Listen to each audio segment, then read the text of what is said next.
Good morning. Welcome to the Spring Meetings Dialogues. This annual series, new, has been launched by the Atlantic Council's Africa Center on the occasion of the 2022 IMF and World Bank Spring Meetings.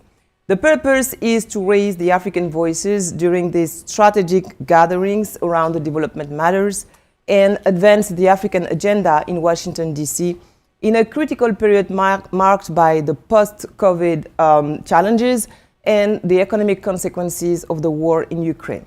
As you know, the Council is a platform for a better knowledge of Africa and for the promotion of opportunities on the African continent. During this key week, the Africa Center has hosted Scott Nathan, the new US CEO of the Development Finance Corporation, African officials like yesterday Minister of Finances from Zambia or the Prime Minister of Congo. Today, we are delighted to welcome Dr. Akinwumi Adesina, President of the African Development Bank Group. Mr. President, you are a globally renowned development economist and agricultural development expert with more than 30 years of international experience. You have been first elected 8th President of the African Development Bank Group in 2015 and re-elected for a second 5-year term in 2020. Prior to this position, you have been Minister of Agriculture of your country, Nigeria, from 2011 to 2015. Prior to this appointment as Minister of Agriculture, you were the Vice President, Policy and Partnerships of the Alliance for a Green Revolution in Africa, where you led several innovative policy and finance initiatives that leveraged over 4 billion in bank finance commitments to Africa's agriculture sector. You also served as Associate Director and Regional Director for the Southern Africa Office of the Rockefeller Foundation for over a decade. Mr. President Adesina, welcome at the Atlantic Council. Thank you very much. It's good to be here, Ambassador. Thank you. My first question, Dr. Adesina, is about your visit here in Washington, D.C. What are your expectations with the Bretton Woods institutions? Can you tell us more about the meetings, including the bilateral meetings with U.S. officials? Well, first, let me say how delighted I am to be here with you at the Atlantic Council. And thank you for the great work that you do, Ambassador, with all of your colleagues here. In your introductory remarks, you did say it, to give a voice, the voice of Africa to be heard very loud and clearly, and also the challenges and the opportunities, I must say, that Africa has to offer. So thank you for the platform that you have whenever we all get here in Washington to engage. Now, I'm here in Washington, of course, is on this, for the World Bank and the IMF annual meetings. And since we have ministers in finance from all over the world, it's always a great time to discuss global economic challenges, to also look at financial issues that might be coming up, issues of debt. And particularly at this particular time is the issue that is grabbing everybody's attention is the whole issue of the war in Ukraine, Russia's war in Ukraine, and what that means for the rest of the world. So I'm here in Washington to discuss those particular issues, but also I'm here to meet with U.S. senior government officials, U.S. Treasury Department, to talk about the African Development Fund 16th replenishment, which is going to be, we've already started that process this year, but also to meet with ministers of finance from all across Africa to explain to them the new challenges that are now arising out of this war in Ukraine, also to look at the solutions as well for how we're going to expand financing for Africa. So discussing with the IMF again about the special drawing rights and how we might use that more optimally to drive development. But of course, we're also meeting with private sector leaders to talk about investments in Africa.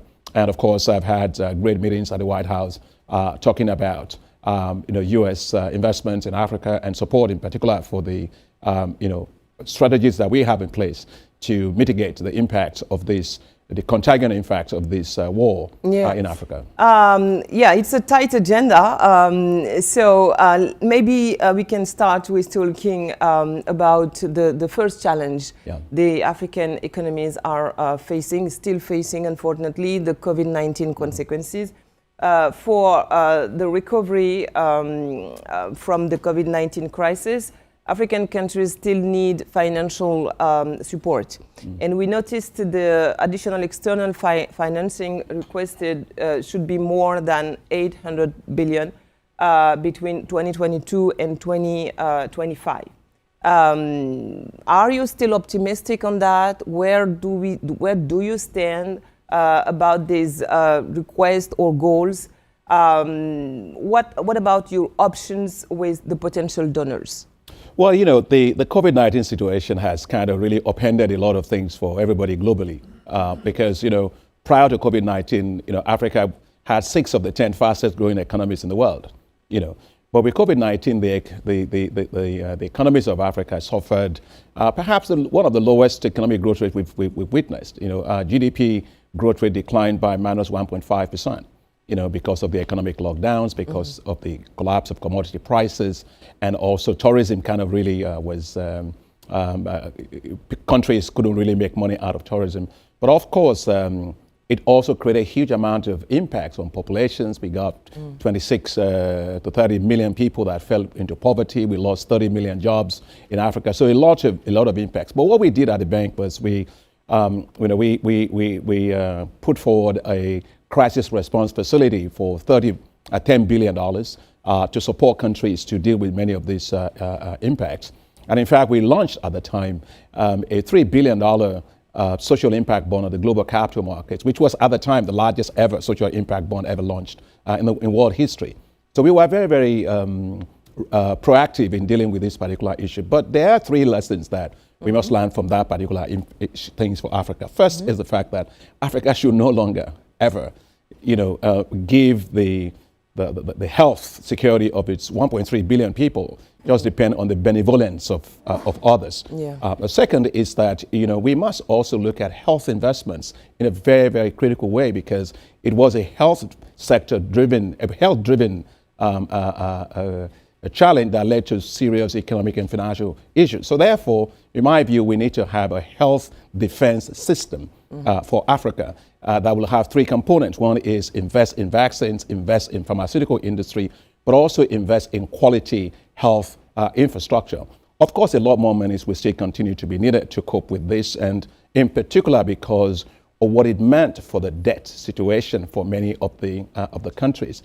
There are a number of efforts being done, and we can talk about those ones, but I do think that at the end of the day, economies are getting turned around now. We have projected this year 5.1% GDP growth rate. So as tourism comes back, commodity prices have also gone up. So I think we need to make sure, though, that African countries still have the fiscal space to be able to deal with some of the debt challenges, which have actually been quite significant as a result of that crisis. Yeah, your answer is so complete, Dr. Adesina, that you have answered my additional questions in advance about the long-term answer, you know, on the health front. But just would like to add one quick question about the outcomes of the vaccination diplomacy.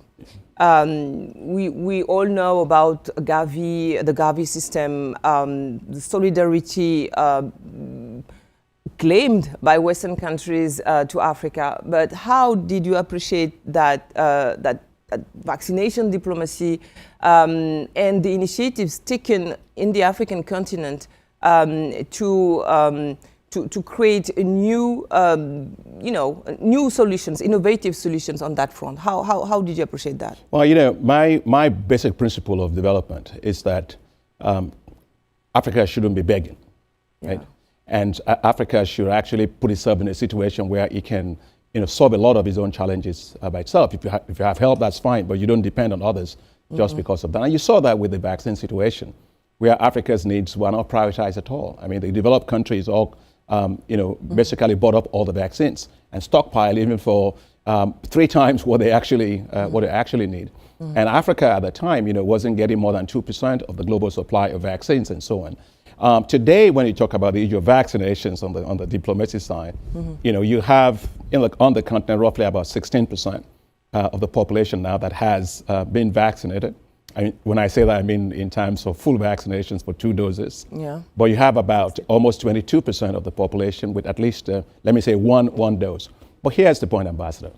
while the rest of the world, I'm sure if I ask you how many vaccine shots you have, I'm sure you have a booster shots and all that. While everybody is getting booster shots, Africa is struggling to have basic shots. Yeah. And so that really tells me that the issue is Africa itself needs to begin to manufacture vaccines. Today, Africa imports 99% of its vaccines. It's not just COVID-19. You have several other epidemiological challenges that Africa has, and that we must be able to produce our vaccines to deal with that. And secondly, what this also shows me is that investing in R&D matters. In Africa, we're not investing so much in R&D. So share of our GDP is very, very low compared to developed countries. But it's only through research and innovation that you come up with technologies ahead of time. So you got to be ahead of time. So you don't see the benefits immediately, but you have to keep investing a lot in that.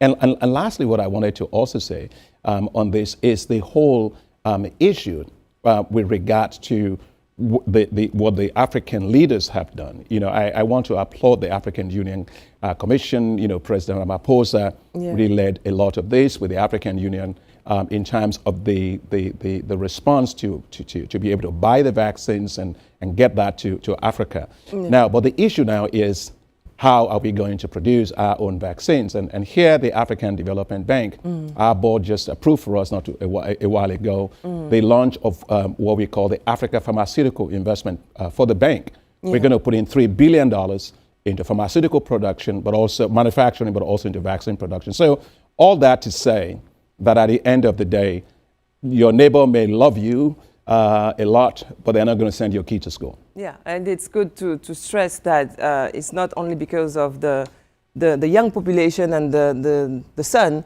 that Africans did better than expected, but because there was interesting and very bold and strong policies at the very beginning. So thank you for reminding that. I'd like to talk about another challenge, more recent, the consequences of the Russia war in Ukraine. And the economic consequences on the African continent, with a very general question. What African countries are facing the most challenging situations regarding the growing wheat and oil prices related to that war? Where are the most difficult situations on the continent? Well, I think for me, the most difficult thing is heart-wrenching nature of the war that I see. It's not just about, I'm not just so worried about the impact in Africa, which of course I'm going to talk about, but how about the Ukrainians? How about their children? How about the people? How about the communities? I mean, each time I turn on the television and I see that, for me as a father, as a grandfather, it is very heart-wrenching. This is a war that needs to stop, because it's not just about economic issues, about financial issues, about life issues. So I really do hope that we focus on that and make sure that this actually ends. Having said that, I think that the issue here is to look at the broader contagion effects that this has actually had. Check, for example, the impact it has had on food production, food security globally. Now, look at the price, Ambassador, of wheat. The price of wheat has gone up by about 64% more globally. If you look at Africa, maybe average about 45% in terms of price of wheat. The price of maize has also gone up, of soybeans, of rice has gone up. And don't forget, not too long ago, we had the Arab Spring that came out of a food crisis, ignited in Tunisia. And so that is a problem. The second is that Africa depends a lot on Russia and Ukraine for supply of food. For example, out of the basically $4 billion that Russia exports to Africa, total value of export to Africa, 90% of that is actually for wheat. And if you take Ukraine, probably about of the $4.5 billion of exports to Africa, almost 55% of that, 54% of that is for wheat, and 31% of it is for maize. Now, the West Africa, I mean, not even West Africa, but it's Eastern Africa region, everything is maize. Everything is ugali, everything is even Southern Africa. Well, the point is, in Eastern Africa region, 90% of all their cereals come from these two countries. So you can imagine that is going to be a big impact. The second impact, which is going to be very serious, is fertilizers. The price of fertilizers have gone up by about 300%. And access to fertilizer becomes a constraining factor. And in fact, today, Africa has a deficit because it imports a lot of those, about roughly almost 2 million tons. So we got to be able to deal with that. So what we are doing at the African Development Bank is how do we respond to that? You know, I mean, when you started with COVID-19. When COVID-19 started, we didn't have the capacity. We didn't have the testing kits. We didn't have the manufacturing capacity for vaccines. But this time for agriculture, you know, you were introducing me at the start. You know, we're pretty ready. You know, that's why at the bank we designed what's called the African Emergency Food Production Plan. That's the reason why I'm in Washington discussing this with the highest levels of authorities here, you know, to see how to use that to avert a looming food crisis in Africa. So you don't fear that the donors prioritize Ukraine at the expense of African nations, for example? Well, I think that first and foremost is that we ourselves are putting our monies where our mouth really is. This plan that I mentioned to you, Ambassador, is to put in $1.5 billion into producing food. And that will produce about 38 million metric tons of food. Today, the gap that Africa will lose in terms of this war is about 30 million metric tons of food. So we can produce 38 million metric tons of food over 2 years that will cope with that particular gap. And the thing is, we're looking at the commodities that matter. We're looking at wheat. We're looking at about roughly 11 million metric tons of wheat. We're looking at 18 million metric tons of maize, 6 million metric tons of rice, and about 2.5 million metric tons of soybeans. So all in all, we have the technology. We have the delivery platform. So many of the things that we've been doing at the bank, supporting through a platform called Technologies for African Agricultural Transformation, that is actually delivering technologies to, you know, maybe 12 million farmers today. So we know what to do, and we will put $1 billion of our money into this. It's in front of our board, but we are raising $500 million from others, and so it's one of the key things that I'm discussing here with the U.S. Treasury and other leaders in Washington. Thank you very much, Dr. Adesina. I would like to ask you another question related to food insecurity. We could spend more time on agribusiness, etc., but we have to. I love agriculture, you know. Yeah, I know that, so that's why I prefer to be careful here and move forward on an issue related to agriculture issues. It's about climate. A few days ago, the Africa Center hosted the Vice President of Nigeria on the occasion of the launch of our Inclusive Africa Climate Working Group. Our target is the next COP27 on the African continent in Egypt. And here we would like African voices to be more heard, of course. Something different from Glasgow. I would like to ask you if, what's your look on what happened in Glasgow? Because for many Africans it was a failure, and even for others. We know that Africans are only responsible of 4% of emissions, of gas emissions, but they pay the highest price of it. So do you have, as African, as president of the African Development Bank, as leader, a specific strategy to be more productive or better heard in Egypt than Africans were in Glasgow? Well, you know, as I said in the beginning, typically my philosophy is not to beg. My philosophy is to raise issues, and it's all about mutual accountability, especially for things that happens to us globally in the global commons, right? That we are all accountable for that. So if you take, for example, you know, just look at what happened in South Africa. And my heart goes to the people of South Africa and President Ramaphosa as he deals with that in KwaZulu-Natal, so many hundreds of people that died. But that is a daily occurrence for us in Africa. From droughts in the Sahel, from droughts in the East Africa, in Southern Africa region, from locusts, you know, biblical type of locust invasions that we are having all over the place. In Mozambique, you see what happened with the cyclones there, Idea and all of those. Just billions of dollars of investment that are lost and lives of people that are lost. So as you said, Africa accounts for no more than 3-4% of global greenhouse gas emissions, but suffers disproportionately from the negative impacts of that. Today, right, 9 out of the 10, you know, according to the Global Vulnerability Index, 9 out of the 10 most vulnerable countries to climate change are in Africa. And incidentally, 100% of those are actually the African Development Fund, low-income and transition state countries. So the issue is, first, before I talk about what others need to do for Africa, let me say what we are doing for ourselves. You know, at the African Development Bank, we have doubled our support for climate to $25 billion by 2025. That's the first thing. Second, the challenge in Africa is really about climate adaptation, because we didn't cause the problem, we've got to adapt to it. So, but the resources to adapt to it is the challenge. And what we've done, the UN Secretary General asked that everybody puts in 50% in terms of mitigation, climate mitigation, and 50% in terms of adaptation. Well, the African Development Bank has gone way ahead of that.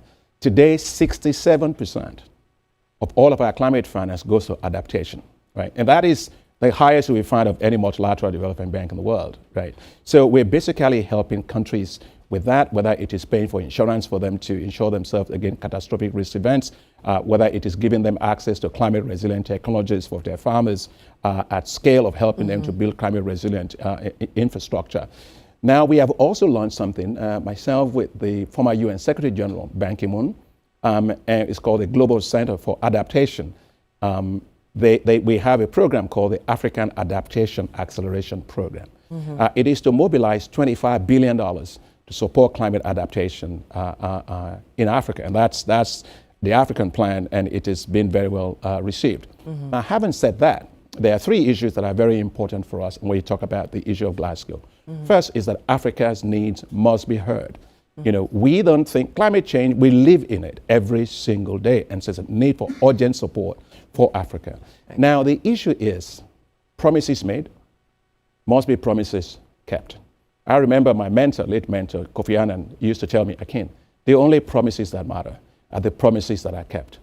You know, when developed countries actually said that they were going to provide $100 billion of support per year for developing countries to adapt to climate change, right? That still remains a promise. That still needs to be met. And that's one of the disappointments out of Glasgow, as much as it was really very good meeting to talk about things. So going to Sharm el-Sheikh, you know, the $100 billion commitment needs to be on the table, right, for countries. The other thing that needs to be done for Glasgow is also to recognize that the amount of money we actually need to deal with this climate thing is more than $100 billion a year. So the private sector needs to be a key part of it. We must be talking about trillions of dollars to green economies and so on. So for us, again, at the African Development Bank, we have something called the African Financial Alliance for Climate that is bringing together the stock exchanges, the central banks, and the commercial banks to mobilize capital and direct the economy in a way that is green. That is fundamental to doing that. And talking about energy, you know, one of the things that you hear quite a lot about in Glasgow was how do you do energy transition, right? Now, well, you can have zero, you can have support that people want to have to net zero, right? But you can't have net zero with zero financing. You need to have the monies to be able to do it. And so we are working right now with the G7 countries, and I want to applaud them for the $8.5 billion they put out for South Africa in terms of doing that energy transition. But what South Africa actually needs is $27 billion. So the African Development Bank is quite bold again. We've designed the development of what we call the Africa Just Energy Transition Facility, which will be at the African Development Bank, but help to use innovative ways to mobilize monies for South Africa to raise the $27 billion it needs to make its energy transition from depending on coal to renewable energy. So all that to say, Sharm el-Sheikh is, for us in Africa, a reality moment. Everything has to come together. But we are prepared ourselves, but I think the rest of the world has to fulfill its commitments to Africa. Yeah, you're right. We will be there with you to follow that important gathering. But now I would like to leave the floor to my colleagues here. Okay. We are very aligned with your willingness to change the narrative about Africa. And my colleagues here are going to talk with you to have a dialogue around the new African markets that can represent a new African leadership.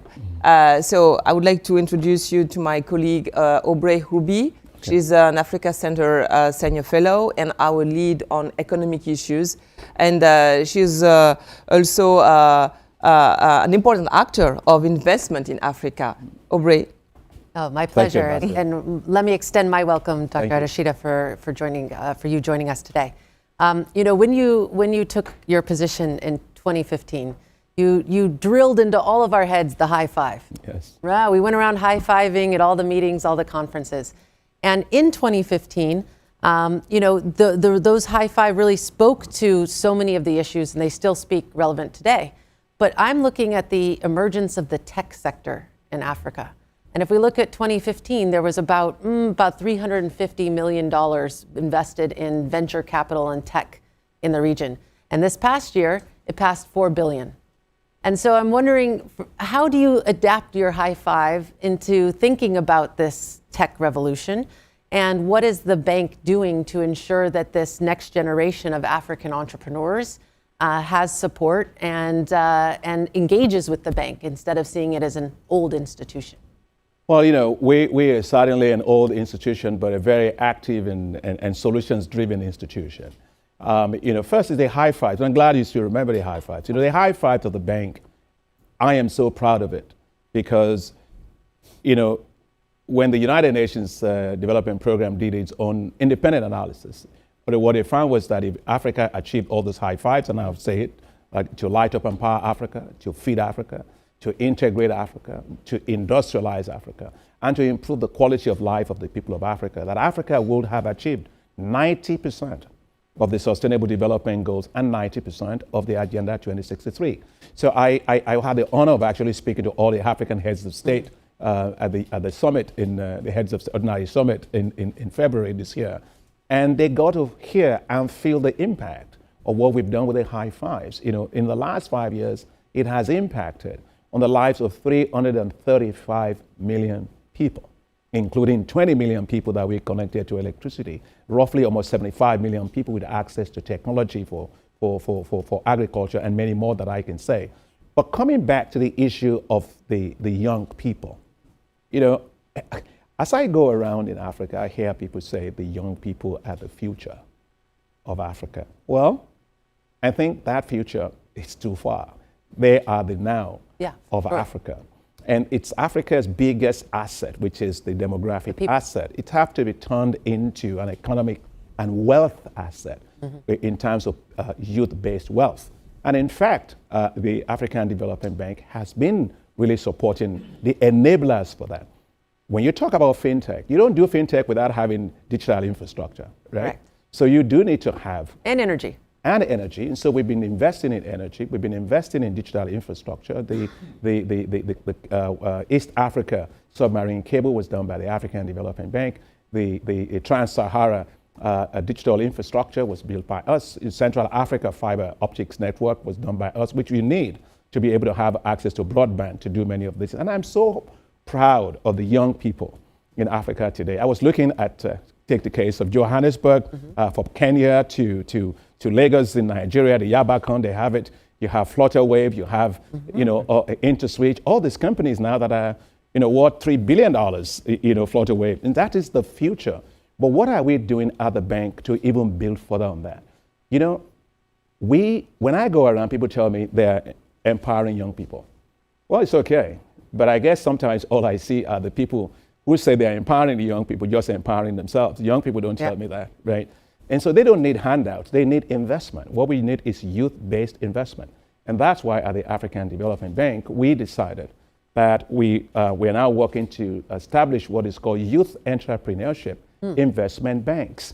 These will be new financial institutions when designed, and we expect to finish that design by June this year. That will be full-fledged institution that we will help capitalize. The central banks of Africa will help capitalize. On a countrywide basis or regional? Oh, no, these are all country-based, right?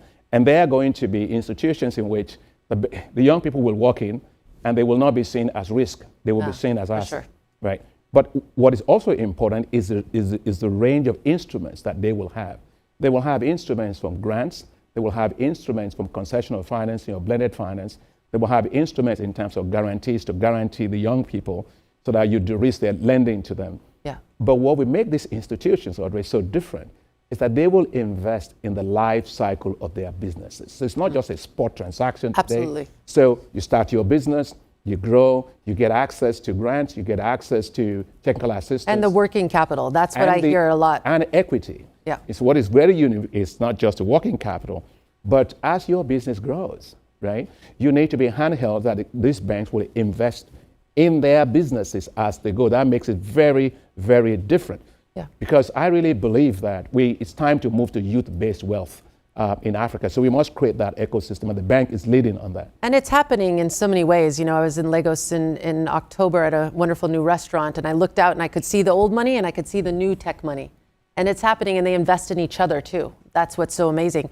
But in this same process, I see a real overlap with the creative industries. Yeah. You know, we're talking about Web3, crypto natives, and Africa is going to be full of crypto natives. Your country, Nigeria, is one of the largest user of crypto. And in this world where anyone can create and put it on the internet, you know, how are we going to think about the creative industries as a driver of employment in Africa? Well, you know, the creative industry it's all about ideas, right? And the creative industry is very, very, very, very wide. There is, of course, the creative part of the fintech industry, the cryptocurrency. This is important, and I think the time for that has come. And central banks are all looking into how to have digital currencies and things like that. But let's also talk about Africa's culture. Mm-hmm. You know, you have global. It's gone global. And you look, for example, also at the media. You know, in Nigeria, where you were talking about, you know, Nollywood in Nigeria today is the second globally, mm-hmm. right? And in Nigeria, it probably gives contributes about almost $8 billion to the GDP of Nigeria. It's still small, about 1.4%, but it's very, very important. But what's notable is when you find Netflix investing $8 billion in Nollywood. That tells you where that is. And we had the Africa Investment Forum recently, and one of the things that we actually saw was the huge, you know, as a guy in Nigeria, in Ghana, they want to set up film academies in which Africa will have its own film academies to train people and to be able to take advantage of this creative industry. Now, this creative industry has the potential to create about 20 million jobs. And so we need to make sure that it's well financed. And one last thing I'll say is that, you know, I like fashion, and at the bank we have a program called Fashionomics, right, the economics of fashion. And this is very important, especially for women, because the whole issue of moving from cotton to textile to garments and empowering women who dominate this space, it's very, very important. So all that to say that, you know, Africa has ideas, Africa has creativity, Africa has young people that are very, very talented. And that's the biggest thing in Africa. Now we got to get the financing to unlock all of that, and that's where we are. Yeah, and that's infinite, right? Yeah. The best thing about the creative industries is they're non-rival goods. That's right. It means, you know, you make a song in Nigeria, you can listen to it there, and it can be listened to in Washington, D.C. at the same time. And I, you know, recently turned on Netflix. I see a new show called Young, Rich, and African. And, you know, it's a whole series. Have you watched that? And so, you know, this is a revolution. And we were in Dakar for the launch of the second season of the Basketball Africa League. Oh, yeah. And I know you guys have been engaged in that as well. But that one, you know, I must say, the ambassador, you know, there are many things I'm passionate about. But when we're talking about the issue of basketball, Masai Ujiri to Toronto Raptors is doing a great job really doing this. And but Mutombo, who is the became, you know, all of them were in Dakar for our event. Exactly, but I like to dream big, so I decided to take Mutombo on a basketball, you know, pick and roll game. Yeah, you know, he's 7'2", and that is ambition. That is ambition.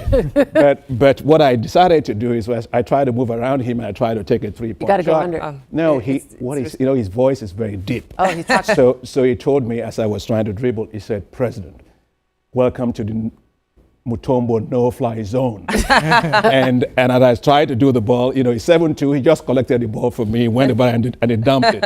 So, but at least I showed ambition. But and boldness. That's a great this moment is fantastic, but the time is running, and Julian needs to speak. Yes, so just you can maybe. No. I guess my last question there, and I'm glad you brought up Mutombo and others, is the role of the diaspora. Oh, yes. You know, the African Union sees the African diaspora as the 6th region. Mm-hmm. And so how does the bank reach out to the diaspora, say in the US, and many of our viewers here today?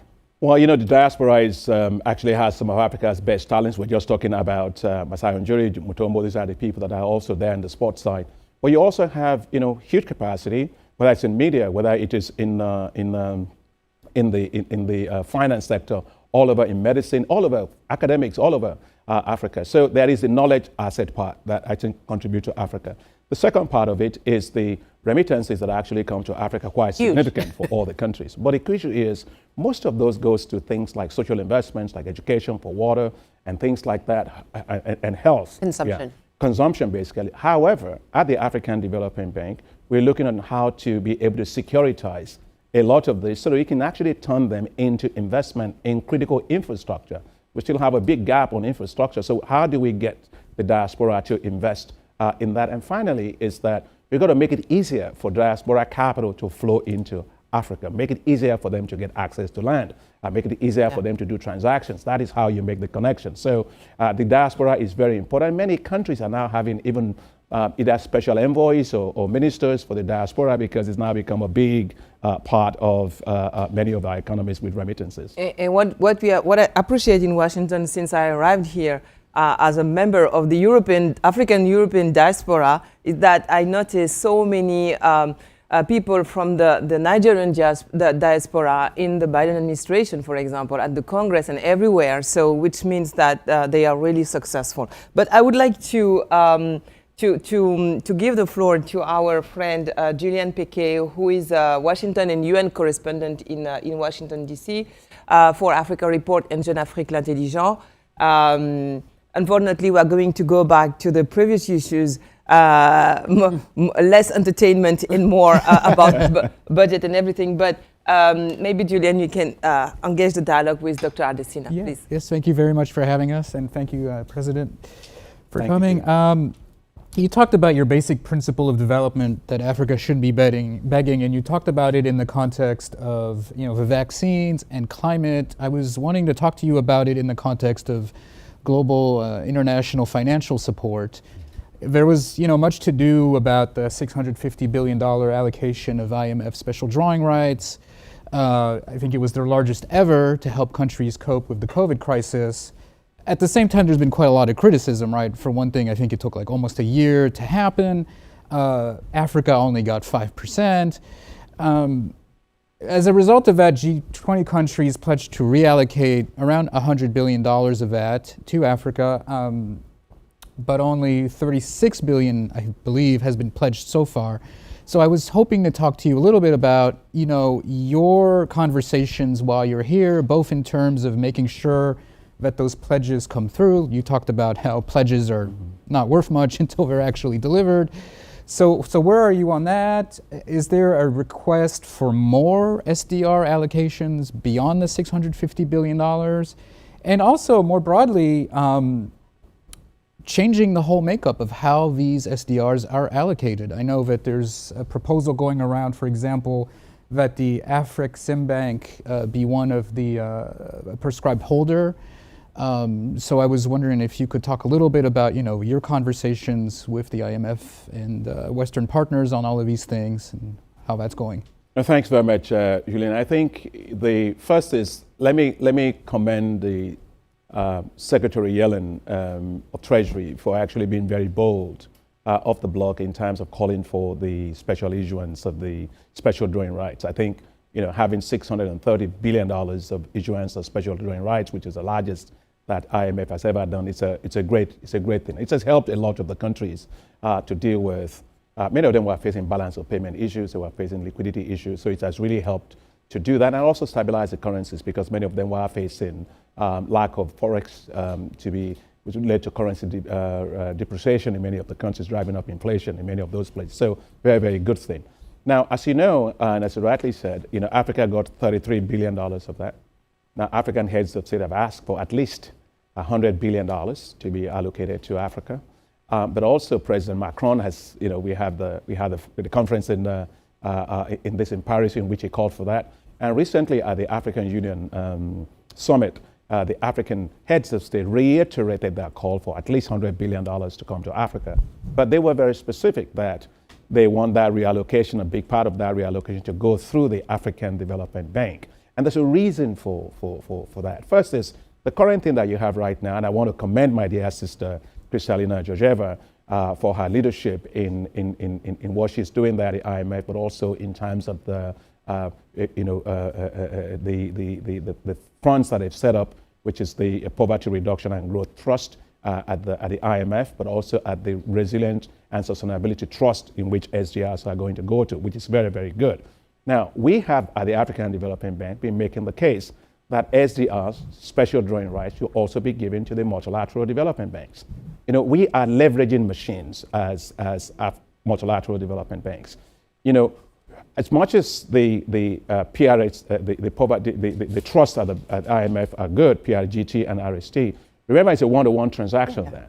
But for every dollar you give us with the SDR at the multilateral development bank, we can, at the African Development Bank, leverage that 3 to 4 times. So a $10 billion allocation becomes at least up to about $40 billion, just like that for African countries. So that leveraging, I think, is very, very important.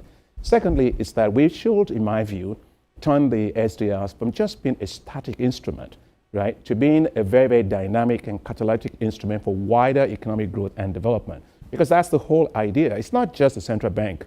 You know, the fact that you have money in the central bank doesn't actually get a child to school. It doesn't fix infrastructure. It doesn't get lights running. It doesn't get people food, right? Mm-hmm. And that's what we really want to do when you were talking there about the whole issue of global commons that we all have. So we have to make sure that we use it in that particular way. Now, we've been talking about this for quite some time, but the challenges are quite a few.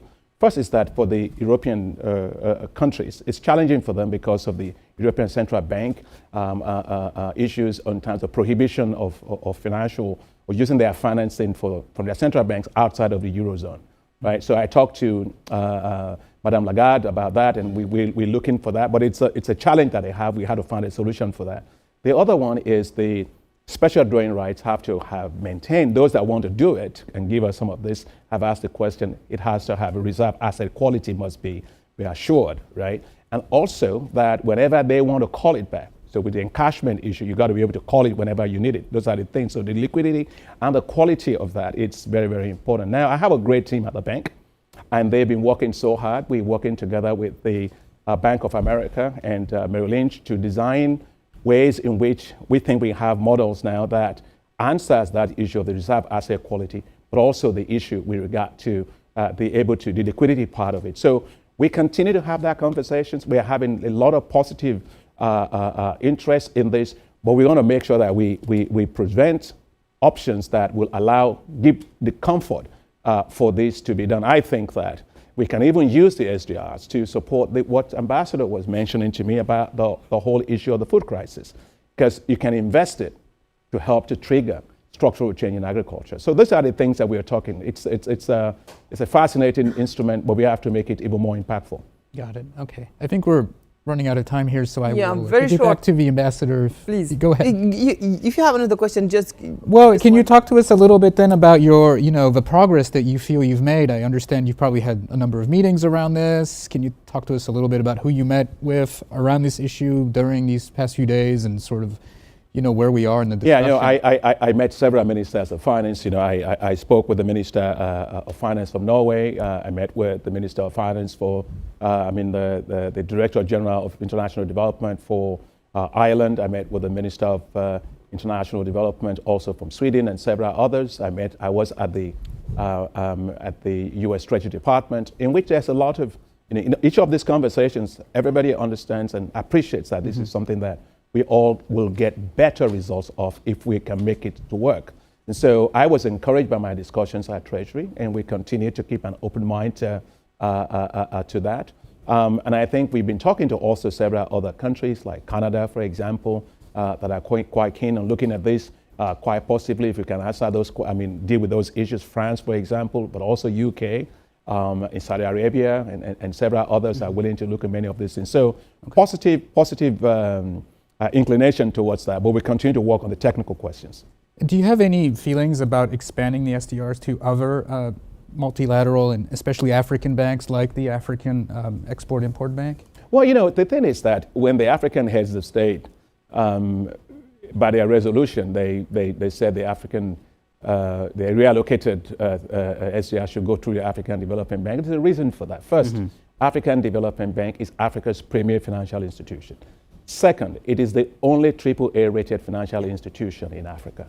Third, It is the only one that can actually use that access to capital markets to bring in long-term financing that countries need. Fourth is that literally most of the financial institutions in Africa, including, by the way, the Afri-Exim Bank, were set up, were established by the African Development Bank. We gave them a few years ago $1 billion of investment into that bank, right? And so, but I want the Afri-Exim Bank to focus on its work, which is the issue of trade finance. We set it up to do trade finance, and it should do trade finance. And we've made a commitment to President Macron and also to the Agence Française de Développement as part of our financing in common that, and I told the heads of state this, that the SDRs that are reallocated to the African Development Bank we will help to recapitalize many of these financial institutions, which we set up anyway, right, including the Afri-Exim Bank. But I want everybody to stay in their lane because efficiency of use of capital is very important. Okay. Thank you, President. Thank you, Dr. Adesina. I think we are going to conclude now. Thank you very much. Just maybe one last question for you.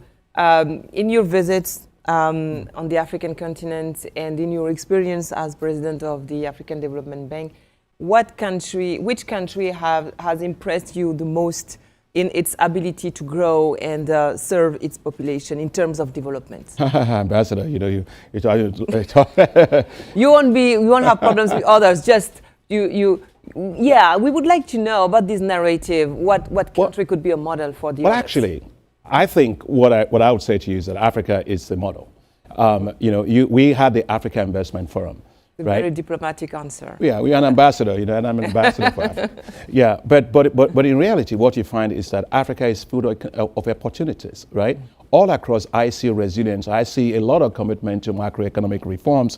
I see a lot of business regulatory environment improvements in many of the countries. We just had the Africa Investment Forum, right? Just in February. We were able to mobilize, roughly $32.8 billion in less than 72 hours. And so I can say that even in the most difficult countries where people call fragile states, the African Development Bank, we invest in those areas and they work. But let me try and say in closing, I want to say something about these countries, these low-income fragile states. Yeah. We are in the period of replenishment of the African Development Fund, which is the fund we use to support these countries. Yes. And it's a sustained replenishment. It's 50 years of this African Development Fund. And so we're looking forward to how to mobilize more resources for countries like Central African Republic, countries like Chad, for Mali, to Niger, for Burkina Faso, right? Now, these countries need more resources because they are more fragile, they have little resources, and very limited access to capital markets. Yeah. And what I want to say is, how can we help them to have more resources? I'm a grandfather, right? I got 3 grandkids, a 4th one on the way. But if I buy them a T-shirt, or you bought somebody a T-shirt in 1972, right? And the kid is now, let's say, in 2022, they can't be wearing the same T-shirt. So we are saying that it's time for the African Development Fund to use the equity it has. We have $25 billion of equity in the African Development Fund. But the fund be allowed, therefore, to use that to go to capital markets, and we can raise at least $33 billion. And that will provide for all these low-income countries at least $6 billion per replenishment cycle. So that is what I consider success, not just one country, but collective countries. That's 37 countries with more resources. Then we will drive greater growth, but more equitable growth for Africa. And that's what's most important. You are developing mega projects, business projects, and that's very important in your work. Yeah. So thank you very much, Dr. Adesina. We always appreciate you coming here to see us. We had the chance to, we were lucky enough at the end of last year to host you from Abidjan for about our summit on African creative industries. Right. So thank you for being a friend of the Atlantic Council's Africa Center. We wish you good luck for the following steps of your critically important work. And we wish you all the best to you and your team. For us, we are closing our spring meetings dialogues this year. And we were very happy to host all these high-level representatives, guests, officials, heads of development institutions. So thank you, stay tuned, and see you next week.